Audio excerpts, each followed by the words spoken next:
One of the things that sets us apart as a design house is our design discovery meeting. This meeting is a 2-hour meeting where we come to you.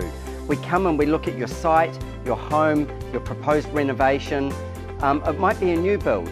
With such a background in design, I have an ability to look at things differently from most people.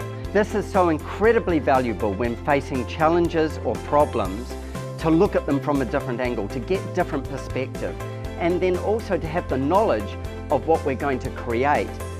This is where my extensive design background is used at its best. The problem that we experienced over the years was we would come to your home and we would generate all these ideas and we would have all this information and then we would leave. So in a design discovery meeting, we actually come back with a report on everything that we've discussed and what we feel the outcomes of those are and how they will best benefit you. We also talk about preliminary budgets and my design magic process. This is a proprietary process that I've developed over 17 years. And it's taking your capitalization points and your investment and your dream and how we can push all these together to get you what you want.